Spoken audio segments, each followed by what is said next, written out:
Oscar red carpet మీద ఆ నటికి అలా జరిగింది. సెలబ్రిటీలందరికీ ఈ ఉదంతం ఒక హెచ్చరికగా చెప్పాలి. ఫ్యాషన్గా కనిపించాలన్న తాపత్రయంతో చేసే ప్రయోగాలు వికటిస్తే ఎంతటి ఇబ్బందికర పరిస్థితి చోటు చేసుకుంటుందో ఈ ఉదంతం చెప్పేస్తుంది. ఏ నటికి ఎదురు కాకూడని పరిస్థితి తాజాగా హాలీవుడ్ నటి బ్లాంకా బ్లాన్కోకు ఎదురైంది. 89వ ఆస్కార్ పురస్కారాల కార్యక్రమానికి అందంగా ముస్తాబై వచ్చిన ఆమె ఎక్కడ ఏ విషయంలో ఎంత జాగ్రత్త తీసుకోవాలో అక్కడే నిర్లక్ష్యంగా వ్యవహరించి అడ్డంగా బుక్ అయిపోయింది. ఆస్కార్ వేడుకల సందర్భంగా రెడ్ కార్పెట్ మీద నడిచే సెలబ్రిటీలు అందరికంటే భిన్నంగా రెడీ కావడం మామూలే. ఇందులో భాగంగా బ్లాంకా బ్లాన్కో కూడా విభిన్నమైన డ్రెస్ని ఎంచుకుంది. ఎల్లో గోల్డ్ కాంబినేషన్లో గ్రీన్ డిజైన్తో ఉన్న ఫ్రాక్ను ధరించింది. ఆమె వేసుకున్న డ్రెస్ ప్రత్యేకత ఏమిటంటే చేతుల మీద బుట్ట గౌన్ల మాదిరి నిండుగా ఉండడమే కాదు, మెడ వరకు కప్పేస్తుంది. కానీ కిందకు వెళ్లే కొద్దీ 2 కాళ్ల మధ్య వరకు వచ్చేసరికి మాత్రం కరెక్ట్గా కట్ అయి ఉంటుంది.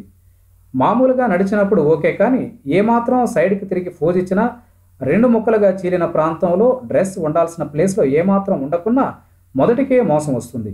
మరి ఆ విషయాన్ని ఆమె గుర్తించిందో లేదో కానీ రెడ్ కార్పెట్ మీదకు వయ్యారంగా నడిచి వచ్చిన ఆమె కాస్త సైడ్ ఫోజ్ ఇచ్చింది. కెమెరాలు తమ పని తాము చేసుకుంటూ పోతున్నాయి. అదే సమయంలో 2 కాళ్ల మధ్యన గ్యాప్ రావడం, 2 ముక్కలుగా ఉండే గౌన్ వస్త్రం ఒక్కసారి పక్కకు తప్పడంతో ఏం కనిపించకూడదో అది కనిపించేసిన పరిస్థితి.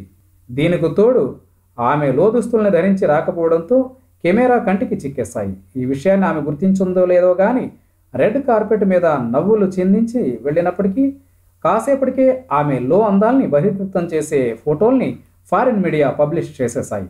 అంతేకాదు ఆమె డ్రెస్ తేడా కొట్టేయడం, ఆమె లోదుస్తుల్ని ధరించకుండా వచ్చేశారన్న విషయాన్ని కథనాల్లో చెప్పేశారు.